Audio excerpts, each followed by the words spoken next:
আসসালামু আলাইকুম। আজকের এই ভিডিওটি হচ্ছে টোটালি একটা ডিফারেন্ট টপিকের ভিডিও। এই ভিডিওতে আমি কথা বলবো যারা অস্ট্রেলিয়াতে পাইলট কোর্সে আসতে চান। আমরা জানি সাধারণত বাংলাদেশ থেকে স্টুডেন্টরা অস্ট্রেলিয়াতে ব্যাচেলার্স অথবা মাস্টার্স কোর্সে আসে। খুব কম সংখ্যক স্টুডেন্ট আছে যারা পিএইচডিতে আসে, বেশিরভাগই ব্যাচেলর এবং মাস্টার্সে আসে। তো আজকের আমি যেই টপিকটা নিয়ে কথা বলবো, যে প্রফেশনটা নিয়ে কথা বলবো, সেটা হচ্ছে আমার নিজের প্রফেশন বা আমি নিজে যেই কোর্স করতেছি ওইটা। আপনি এখানে অস্ট্রেলিয়াতে পাইলট কোর্স কিভাবে করবেন? আসলে পাইলট কোর্স খুব কম স্টুডেন্ট করে। তো যারা করতে চায় বা পাইলট এই কোর্স করার ব্যাপারে আগ্রহী বা জানতে চায়, তাদের জন্য আজকে আমার এই ভিডিওটা। তো আমি মূলত প্রথমে বলবো বাংলাদেশে পাইলট হওয়ার যে রিকোয়ারমেন্টস, মিনিমাম ন্যূনতম যোগ্যতা, এই যোগ্যতাটা নিয়ে কথা বলবো। তারপরে আমি কথা বলবো যে আপনার অস্ট্রেলিয়াতে কিভাবে আসতে হয় এবং অস্ট্রেলিয়াতে আসার জন্য কি কি যোগ্যতা লাগবে। ইন জেনারেলি পাইলট হওয়ার জন্য আপনাকে মিনিমাম মনে করেন যে তিনটি রিকোয়ারমেন্ট ফিল আপ করতেই হবে। এক নাম্বার হচ্ছে আপনাকে সায়েন্স ব্যাকগ্রাউন্ডের হতে হবে, বা আপনি যেখানেই পড়েন, মাদ্রাসায় পড়েন, ইংলিশ মিডিয়ামে পড়েন, অথবা ক্যাডেটে পড়েন, অথবা কলেজে পড়েন, ডাজেন্ট ম্যাটার। তারপরে আপনাকে ইংলিশ স্কিল অনেক ভালো হতে হবে, যেমন ইংলিশ প্রফিসিয়েন্সি, এই টেস্টটা আপনাকে বিভিন্নভাবে নেওয়া হবে। তারপর ফিজিক্স ম্যাথে আপনার ভালো স্কোর থাকতে হবে। তারপরে মনে করেন যে আপনার ফিটনেস লেভেল অলওয়েজ ওয়ান থাকতে হবে। যদি আপনি অ্যাজ এ পাইলট হিসেবে জব করতে চান, আপনার ফিটনেস লেভেল অবশ্যই ক্লাস ওয়ান থাকতে হবে। বাংলাদেশের সিভিল এভিয়েশন অথরিটি, যেটাকে ক্যাব বলে, ওদের নির্ধারিত ডক্টর দ্বারা এই পরীক্ষাটি করাতে হবে। অস্ট্রেলিয়াতেও সেম। অস্ট্রেলিয়ার সিভিল সেফটি এভিয়েশন অথরিটি, কেসা বলে এটাকে। তো ওদের নির্ধারিত যেসব ডক্টর আছে তাদের দিয়ে আপনার এই পরীক্ষাটা করাতে হয়, এবং তারা এই সার্টিফিকেটগুলো দেয় না, তারা মূলত পরীক্ষাগুলো করে এগুলা সিভিল এভিয়েশনে পাঠায়। ওই সিভিল এভিয়েশনের কর্তৃপক্ষ যদি দেখে যে আপনার ফিটনেস লেভেল ঠিক আছে এবং ফিটনেস লেভেল ক্লাস ওয়ান থাকে, মানে সর্বোচ্চ যেটা, এটাকে বলা হয় class one, class two, class three, এভাবে। কিন্তু আপনার জন্য ম্যান্ডেটরি হচ্ছে ক্লাস ওয়ান। তো আপনাকে এই ক্লাস ওয়ান থাকতে হবে। এই তিনটা জিনিস হচ্ছে ম্যান্ডেটরি। জেনারেলি আপনি যেই দেশে পড়েন, Philippines, Australia, Canada, America, Bangladesh, যেখানেই পড়েন না কেন। এবার আমি বলবো যে অস্ট্রেলিয়াতে পাইলট কোর্সে আসার সিস্টেমটা, তারপর আমি বলবো যে বাংলাদেশ এবং অস্ট্রেলিয়ার ভিতরে এই কোর্স করার পার্থক্যটা কি। তো আমি মূলত এখানে বাসের জন্য অপেক্ষা করতেছি। আমার বাসা থেকে আমার কলেজ অনেক দূরে, আমাকে প্রথমে ট্রেনে উঠতে হয়, তারপর ট্রেন থেকে নেমে বাসে উঠতে হয়, বাসে উঠে আবার 10 মিনিট হাঁটতে হয়। তো আমি বাসের জন্য অপেক্ষা করতেছি, ভাবতেছি অনেকদিন ধরে ভিডিও দেওয়া হয় না, তো ভিডিওটা করে ফেলি। এখন থেকে হয়তো সবসময় এই গ্যাপটাতে আমি ভিডিও করার চেষ্টা করব, কারণ এখানে বসে থাকতে অনেক বোরিং লাগে। তাই এই সময়টাতে এক ভিডিও করার চেষ্টা করবো, যেহেতু আমার ভিডিও খুব একটা কম দেওয়া হয়, আর দীপ দীপ বলে ভিডিও আর দেওয়াই হয় না। তো আমি বাস আসা পর্যন্ত আমি আপনাদের সাথে কথা বলবো। তারপরে বাস আসার পরে আমি আবার বাস থেকে নেমে তারপরে বাকি অংশ শুরু করব। সো আমি এখন যদি বলতে চাই যে অস্ট্রেলিয়া আসার সিস্টেমটা কি। অস্ট্রেলিয়াতে আসতে হলে বাংলাদেশ থেকে আপনার সিভিল এভিয়েশন অথরিটি ক্যাব থেকে আপনার কোনো ফিটনেস মেডিকেল করে আসতে হবে না। আপনাকে যেটা করতে হবে সেটা হচ্ছে যে আপনার ইন্টারমিডিয়েট পাস হতে হবে মিনিমাম। আপনার এইচএসসি বা এ লেভেল যাই বলেন, এখানে আপনার ভালো একটা স্কোর থাকতে হবে, বিশেষ করে ফিজিক্স, ম্যাথ, ইংলিশে একটা ভালো স্কোর থাকতে হবে। তারপরে হচ্ছে আপনার আইএলস থাকতে হবে, আইএলসও একটা ভালো স্কোর থাকতে হবে। এগুলা থাকার পরে আপনাকে বিভিন্ন কলেজে, অস্ট্রেলিয়ার আপনার যেই কলেজ পছন্দ, আপনার টিউশন ফির সাথে বা সব কিছুর সাথে যেই কলেজ ম্যাচ করে, ওই কলেজে আপনি আবেদন করবেন, এবং ওই কলেজ আপনার ডকুমেন্টগুলো যাচাই করবে। যাচাই করার পর ওদের কাছে যদি আপনার, ওদের রিকোয়ারমেন্টের সাথে, ওই কলেজের রিকোয়ারমেন্টের সাথে যদি আপনার আইএলস, তারপরে আপনার একাডেমিক স্কোর, এগুলো যদি মিলে যায়, তাহলে আপনাদের আপনাদের থেকে ওরা দুইটা টেস্ট নেবে। একটা হচ্ছে যে লিখিত, সেটা হচ্ছে আপনার ফিজিক্স এবং ম্যাথমেটিক্সের উপরে একটা এমসিকিউ সিস্টেমের পরীক্ষা হয় ম্যাথের উপরে। তো এখানে 70% মার্কস পেতে হয়। আর একটা এক্সাম হয় মৌখিক, লাইভে। তো এটা হচ্ছে ইংলিশ প্রফিসিয়েন্সি টেস্ট করার জন্য ওই দোনোটা এক্সাম নেওয়ার পরে আপনাকে ওরা ডিসিশন দিবে যে আপনাকে অফার লেটার দিবে কি দিবে না। আপনাকে বলে রাখি, এভিয়েশনের ক্ষেত্রে, যে কোনো ক্ষেত্রে, এটা হোক পাইলট কোর্স বা অন্যান্য ইঞ্জিনিয়ারিং কোর্স, এরোস্পেস অথবা অ্যারোনটিক্যাল ইঞ্জিনিয়ারিং, এগুলাতে মূলত 70% মার্কে পাস। সো আপনাকে এই যে ইন্টারভিউর ভিতরে অবশ্যই আপনাকে হয়তো, আপনাকে যদি 50টা এমসিকিউ দেওয়া হয়, এর থেকে 70% আপনাকে কারেক্ট করতে হবে। 100টা দেওয়া হলে এখান থেকে 70% কারেক্ট করতে হবে, অর্থাৎ 100 থেকে 70 পেতে হবে। আপনি যদি ওই এক্সামগুলোতে পাশ করে যান তাহলে ওরা আপনাকে অফার লেটার দিবে। অফার লেটার দেওয়ার পরে আপনার থেকে এগ্রিমেন্ট নিবে। এগ্রিমেন্ট নেওয়ার পরে আপনাকে ওদের টিউশন ফি পে করতে হবে। টিউশন ফিটা অনেক বড় একটা অ্যামাউন্ট। ইউনিভার্সিটিতে যারা আসে তারা মূলত 16,000 15,000 ডলার দিয়ে আসে। ইউনিভার্সিটিতে অনেক স্টুডেন্ট আসে, আসার পরে এখানে সাবজেক্ট চেঞ্জ করে বিভিন্ন কলেজে চলে যায়, কিন্তু পাইলট কোর্সে আসার পরে এই সিস্টেমটা কিন্তু আপনি করতে পারবেন না। এখানে আপনাকে একটা বিগ অ্যামাউন্ট দিয়ে আসতে হবে, যেমন মনে করেন যে $36,000 $44,000, অর্থাৎ বাংলাদেশ থেকে আপনাকে 36,000 বা $44,000 দিয়ে আসতে হবে। আমার বাস এসে গেছে, পরবর্তী ভিডিও আমি বাস থেকে নেমে করবো, ঠিক আছে?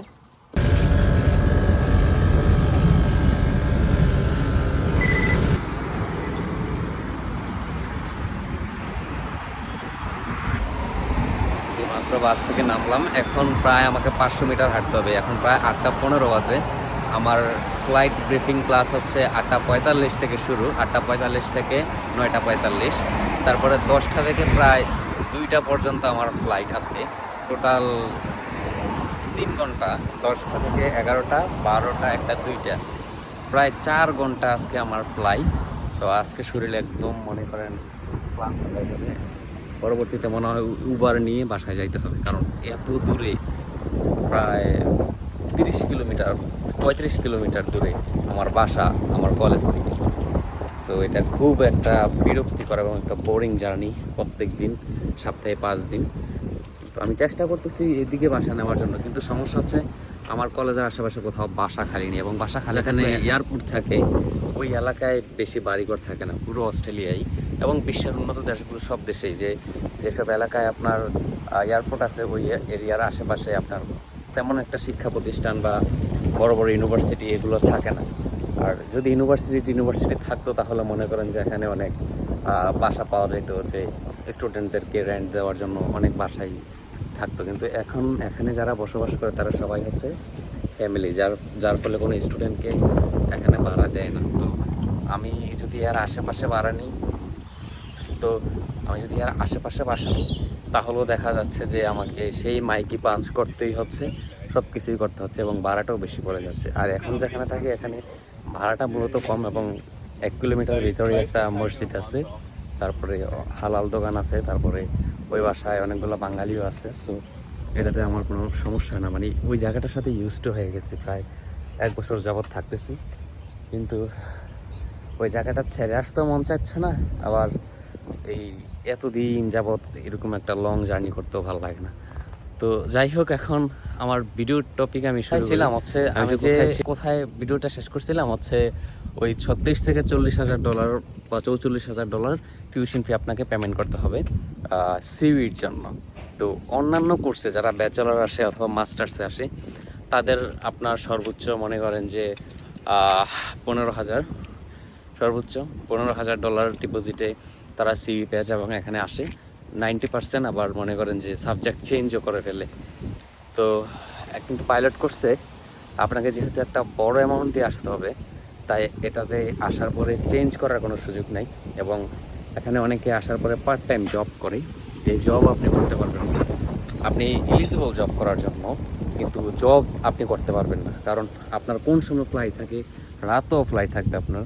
তো আপনার কোন সময় কী থাকবে এটা আপনি নিজেও জানেন না, এবং জবের শিডিউল আপনার নিজের ইচ্ছা মতো নেওয়া যাবে না, এবং শিফটই দেবে না। আপনি শিডিউল কীভাবে নেবেন, আর দিলেও দেখা যাবে যে আপনার সাথে ম্যাচ হচ্ছে না। তো জব করাটা খুবই ডিফিকাল্ট পাইলট কোর্সে, কারণ এটা একটা মনে করেন যে আনপ্রেডিক্টেড, আপনার কখন কী ক্লাস হয়। যেমন এখন ওয়েদারটা ঠিক আছে, এখন আমার জন্য একটা এয়ারক্রাফট বুক করা আছে যে 10টা থেকে আমি 2টা পর্যন্ত ফ্লাই করব। তো হঠাৎ দেখা গেছে যে ওয়েদারটা চেঞ্জ হয়ে গেছে, আবার ফ্লাই আমার ক্যান্সেল। যেটা বলছিলাম সেটা হচ্ছে যে আপনি $40,000 বা আপনার ওই কলেজ যত টাকা টিউশন ফি দিতে বলে ফার্স্ট ডিপোজিট, তো ওইটা দেওয়ার পরে সিই পাবেন। সিই পাওয়ার পরে আপনাকে এগুলোতে কোনো এজেন্সি হেল্প করে না। যদি আপনি পাইলট কোর্সে আসতে চান কোনো এজেন্সি পাবেন না যে যারা আপনাকে হেল্প করবে, কারণ এই যে পাইলট একাডেমিগুলো যা এয়ারলাইন্স কলেজগুলো, এগুলোতে মনে করেন যে আপনার এই কোনো পার্টনারশিপ নেই, কোনো এজেন্টের পার্টনারশিপ নেই। এখানে যারা আসতে চায় নিজে নিজে আবেদন করতে হয় এবং নিজে নিজে সব কিছু করতে হয়। হ্যাঁ, আপনি কলেজ থেকে সিভি নেওয়ার পরে হয়তো চলে গেলেন বা আপনার যেটা ভালো লাগে ওইটাতে গেলেন, যাওয়ার পরে ওদেরকে টাকা পয়সা দিয়ে ওরা হয়তো আপনার ভিসাটা লজমেন্ট করে দিবে। কিন্তু ইন জেনারেলি স্টুডেন্ট যারা অ্যাজ এ পাইলট হিসেবে অথবা পাইলট স্টুডেন্ট হিসেবে এখানে আসে, তারা সবাই নিজেরটা নিজেই আবেদন করে। আমিও নিজেরটা নিজেই আবেদন করে আসছি, অথবা আমার ফ্রেন্ড যারা আছে ম্যাক্সিমামই বিদেশি। বাংলাদেশি কেউ নাই, আমি একজন আছি বর্তমানে, আর একজন আসিল কিন্তু ওনার শেষ, আমার কার্ড পড়ে গেছে। তো ভিসাটা নিজেই আপনাকে আবেদন করে আসতে হবে।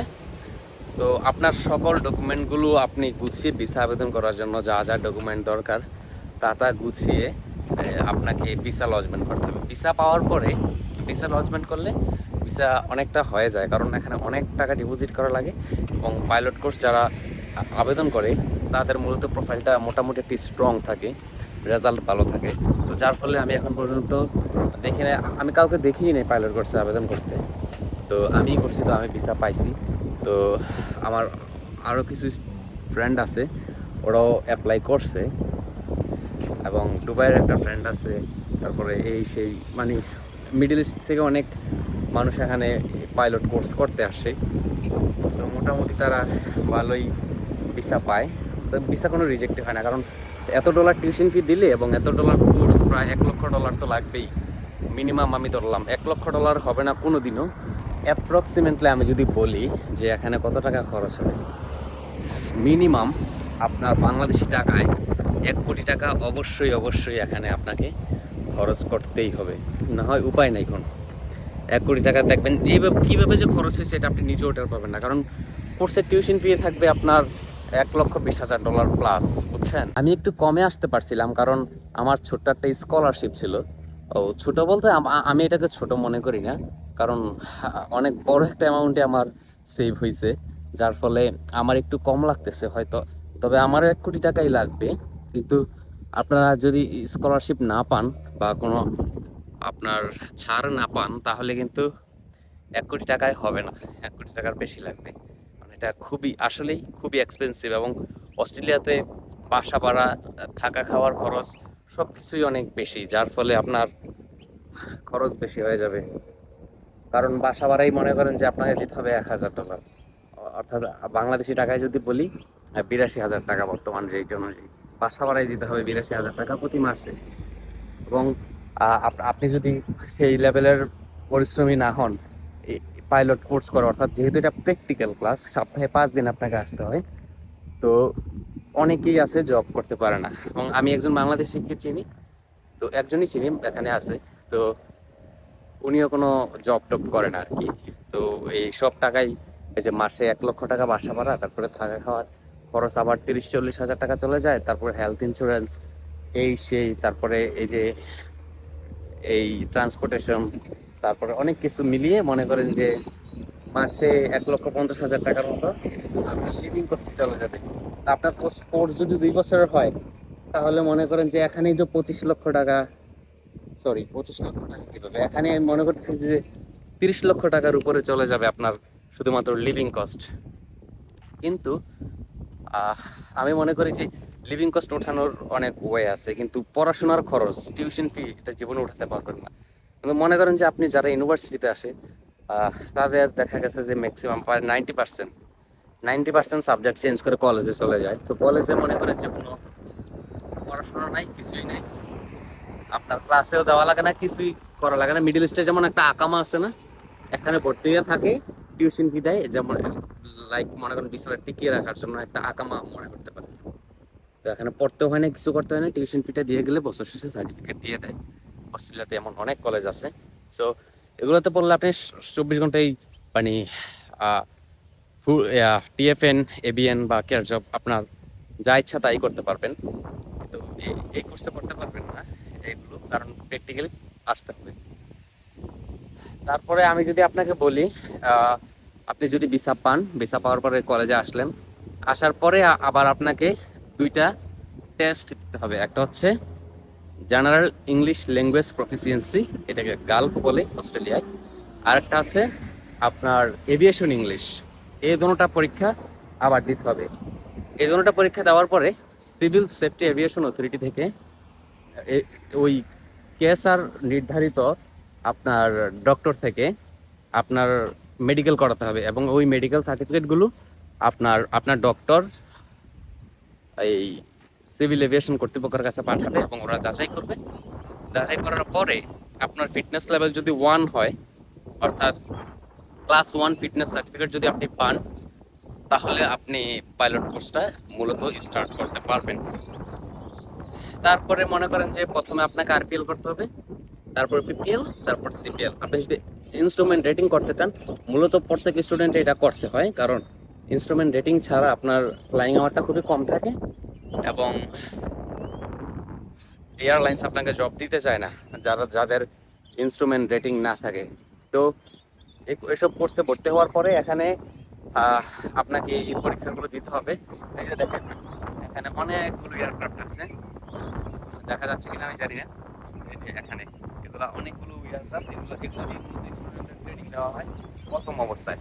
তো আপনি আস্তে আস্তে যখন আইআর করবেন তখন আপনাকে আরো বড় বিমান শেখানো হবে, এবং আপনি যখন এয়ারলাইন্সে জব করবেন তখন তো আপনি বোয়িং, এয়ারবাস বা যে এয়ারলাইন্সে জব করেন ওই এয়ারলাইন্সের বিমানের উপর টাইপ রেটিং করে তারপর ওই এয়ারলাইন্সের বিমান চালাতে পারবেন। কিন্তু আপনাকে শিখতে হবে এরকম বিমানগুলো দিয়ে। জানি না দেখা যাচ্ছে কিনা অনেক দূরে, এই যে দেখেন একটা বিমান যাচ্ছে, যে একটা ছোট এয়ারক্রাফট যাচ্ছে, এগুলা দিয়ে মূলত এখানে শেখায়। আমাদের কলেজেরও এরকম এয়ারক্রাফট, এখানে অনেকগুলো কলেজ আছে। তো এটা হচ্ছে আপনার ওই এয়ারপোর্ট, এখানে অনেকগুলো কলেজ, এই কলেজগুলো সব সব কলেজের আপনার এয়ারক্রাফটই এখানেই থাকে। তো তারপরে সিপিএল করবেন, আইআর করার পরে সিভিল এভিয়েশন অথরিটি আপনাকে আইকাওর থেকেও এখানে আপনাকে সার্টিফিকেট দেওয়া হবে। আইকাও মানে হচ্ছে ইন্টারন্যাশনাল সার্টিফিকেট আর কি। ওইটা হচ্ছে এই পুরো বিশ্বে আপনার এই যে আকাশপথ বা এভিয়েশন ইন্ডাস্ট্রি আইকাও দ্বারা নিয়ন্ত্রিত হয়। আইকাওয়ের আপনার লাইসেন্স থাকা মানে আপনার পৃথিবীর সব দেশেরই লাইসেন্স আছে, এটা ধরে রাখতে পারেন, কারণ এটা হচ্ছে ইন্টারন্যাশনাল রিকগনাইজ। এবং অস্ট্রেলিয়া তো আপনাকে লাইসেন্স অটোমেটিকলি দিবেই, আপনি যখন পরে যাবেন তখন অস্ট্রেলিয়ার লাইসেন্স নিয়েই যাবেন, তখন আরপিএল করার পরেই আপনি সিপিএল এ যাবেন আর কি। এই লাইসেন্সগুলো পেয়ে আপনি যাবেন, এবং সব কিছু যখন শেষ আপনাকে আইকাও নিবন্ধিত সার্টিফিকেট দিবে, অর্থাৎ আইকাও মানে রিকগনাইজ, যার ফলে আপনি বাংলাদেশ, আমেরিকা, কানাডা, তারপরে যে দেশে যেতে চান ওই দেশে গিয়ে জাস্ট এই সার্টিফিকেটটাকে কনভার্ট করে, অর্থাৎ আপনার লাইসেন্সটাকে কনভার্ট করে ওই দেশে জব শুরু করে দিতে পারবেন। খুবই ইজি, মানে আপনার সার্টিফিকেটটা হবে ইন্টারন্যাশনাল, এটা পৃথিবীর সব দেশে এটা গ্রহণযোগ্যতা থাকবে। তো এই হলো, মনে করেন যে অস্ট্রেলিয়াতে যদি আপনি পড়তে চান আপনার প্রায় 1 থেকে 1,50,00,000 টাকা থাকা সহ আমি বাজেটে ধরতে পারি। 1,50,00,000 ধরবো না, 1,30,00,000 টাকা আমি ধরবো। 1,30,00,000 টাকা থাকা খাওয়া সহ আপনার খরচ হতে পারে, ঠিক আছে? 1,20,00,000 থেকে 1,30,00,000 এর ভিতরে থাকবে। আর আপনি যদি পার্ট টাইম জব করতে পারেন, নিজের থাকা খাওয়া নিজে উঠাইতে পারেন, তাহলে তো এটা ডিফারেন্ট কেস, তাহলে তো আপনার অনেক টাকা খরচ কমে যাবে অবশ্যই। এখন আমি প্রায় কলেজে এসে পড়েছি, এই যে দেখুন এটা হচ্ছে আমাদের কলেজের মনে করেন যে ক্লাসরুম, এখানে সিমুলেটর সহ আছে, অনেক বড় একটা ক্লাসরুম আছে। আর এখানে পড়াশোনার সিস্টেমটা হচ্ছে আপনার 1 by 1, আমার সাথে আমার একজন ইনস্ট্রাক্টর আছে, প্রত্যেকটা স্টুডেন্টের সাথে একজন ইনস্ট্রাক্টর আছে। ইউনিভার্সিটি বা কলেজে যেরকম একটা বড় ক্লাসরুমে আপনার অনেকগুলো স্টুডেন্ট বসে, তারপরে এদেরকে আপনার একটা প্রজেক্টর দিয়ে ক্লাস করানো হয়, এভিয়েশনে কিন্তু এরকম না। এভিয়েশন হচ্ছে যে প্রাইভেটের মতো, আমরা বাসা বাড়িতে প্রাইভেট করি না, ঠিক এরকম আপনাকে একজন স্টুডেন্ট আসবে, মানে আপনি একজন স্টুডেন্ট, আপনার জন্য নির্ধারিত একজন টিচার থাকবে, ওই টিচারই আপনাকে মনে করেন যে সবসময় গাইড করবে, এবং আপনার সকল কোর্স ওরা এখানে অনেক আছে, সবসময় এগুলো অনেক বিরক্ত করে। তো পড়াশোনাটার স্টাইলটা খুবই ভালো, এবং তারা খুবই ফ্রেন্ডলি, এখানের প্রত্যেকটা স্টাফ, প্রত্যেকটা ইনস্ট্রাক্টর, প্রত্যেকটা টিচার, প্রত্যেকটা আপনার এখানে যারাই আছে কর্মরত বা প্রত্যেকটা স্টুডেন্ট সবাই হেল্পফুল এখানে, এই হচ্ছে কথা। এখন বাংলাদেশের ক্ষেত্রে যদি আমি বলি, বাংলাদেশে হচ্ছে আহ, আপনার 60 থেকে 70 লক্ষ টাকা লাগে, কিন্তু বাংলাদেশে হচ্ছে অনেক সময় লাগে। বাংলাদেশে অনেক সময় নেয়, কেন সময়টা নেয়? ওদের এয়ারক্রাফট কম, স্টুডেন্ট আছে অনেক, কিন্তু একটা স্টুডেন্টের মনে করেন আজকে ফ্লাই দিছে, একটা স্টুডেন্ট আজকে ফ্লাই করবে, তার আবার ফ্লাই পেতে পেতে 2 সপ্তাহ সময় চলে যায়, 1 মাস সময় চলে যায়, 2 মাস সময় চলে যায়। কারণ কি, এয়ারক্রাফটের সংখ্যা কম, টিচারের সংখ্যা কম, এবং একটা ইনস্ট্রাক্টর অনেকগুলি স্টুডেন্ট হ্যান্ডেল করে। এবং বাংলাদেশের মতো অনেকটা ক্লাসরুমে ক্লাস নেয়, কিন্তু এখানে কিন্তু এরকম নাই। এখানে ইনস্ট্রাক্টর অনেক আছে, এয়ারক্রাফট অনেক আছে, এবং সব কিছু অস্ট্রেলিয়ান গভর্নমেন্ট দ্বারা, অর্থাৎ সিভিল এভিয়েশন সেফটি অথরিটি দ্বারা নিয়ন্ত্রিত, যার ফলে আপনার কোনো ঝামেলা হয় না। 2 বছরের কোর্স 2 বছরে শেষ হয়ে যায়, 2 বছর বলবো না, একটু বেশি, 3 বছর মনে করতে পারেন।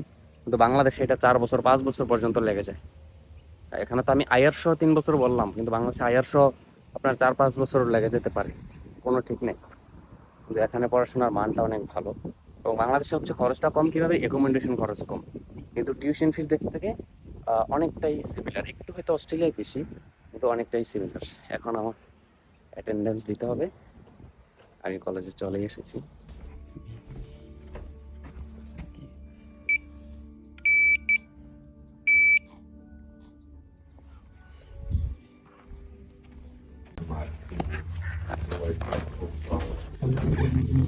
আমার হচ্ছে এইটা।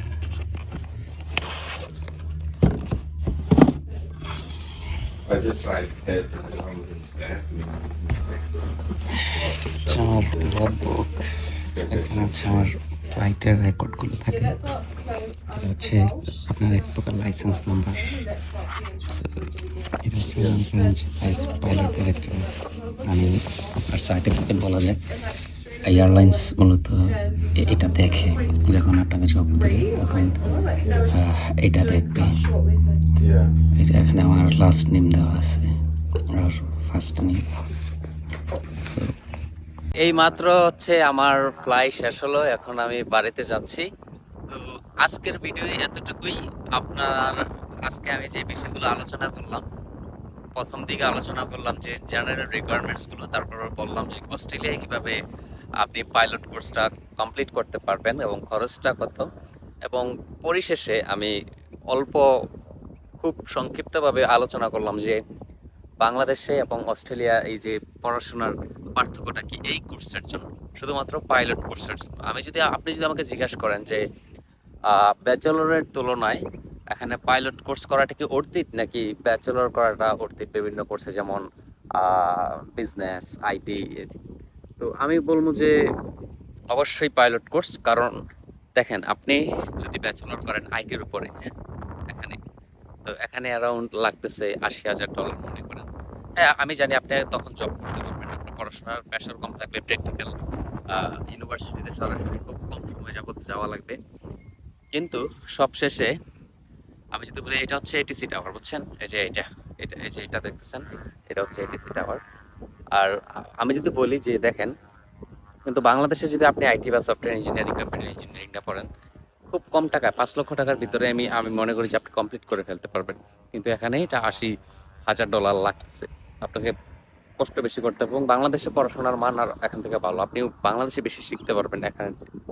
এখানে হচ্ছে আপনার প্র্যাকটিক্যালি দেখা এবং প্লেসমেন্ট দিয়ে দেয়, এই কারণে খরচটা বেশি। কিন্তু পাইলট কোর্সের ক্ষেত্রে বাংলাদেশে এটার খরচ মোটামুটি একটা কম না। অ্যাভারেজে বাংলাদেশ এবং অস্ট্রেলিয়ায় টিউশন ফিটা অ্যাভারেজ সেম। হ্যাঁ, টিউশন ফিটার ক্ষেত্রে বাংলাদেশে একটু কম, কিন্তু বাংলাদেশে আপনার 4-5 বছর লেগে যায়। এখানে আপনার প্রতিনিয়ত ফ্লাই দিয়ে আপনার এটাকে 2 বছর 3 বছরে শেষ করে দেয়, এবং পড়াশোনার মানটা অনেক ভালো। এবং মানে সব জায়গাতে আপনি একটা এক্সট্রা ভ্যালু পাবেন এই আপনার অস্ট্রেলিয়াতে পাইলট কোর্সটা কমপ্লিট করলে আর কি। তো যেহেতু খরচ বাংলাদেশের তুলনায় মোটামুটি সেম, লিভিং কস্ট বেশি, কিন্তু চাইলে লিভিং কস্ট উঠানো যায়। তাই আমি মনে করি যে ব্যাচেলরের তুলনায় পাইলট কোর্সেস এখানে ভালো। তবে পাইলট যারা হতে চায় তাদের জন্য ভালো আর কি। পাইলট তো সবাই হতে চায় না, খুব কম কম সংখ্যক মানুষ পাইলট হতে চায়। এবং তাদের জন্যই এটা বেস্ট। তো সুতরাং আজকের ভিডিওটা আমি এখানেই শেষ করছি। আজকে আর কোনো কথা বলবো না। পরবর্তীতে নেক্সট টাইম আবার কোনো ভিডিও নিয়ে আসবো এই সময়টাতে। এখন থেকে সবসময় এই গ্যাপটাতেই আমি ভিডিও করব, কারণ আলাদা করে সময় করে ভিডিও করার সময় হয় না। তো ভালো থাকবেন, সুস্থ থাকবেন। অন্য কোনো ভিডিও যেটা আপনি জানতে চান সেটা কমেন্ট করতে পারেন, আমি চেষ্টা করব যে ওই আপনার কমেন্টের ভিত্তিতে নতুন ভিডিও তৈরি করার। আসসালামু আলাইকুম।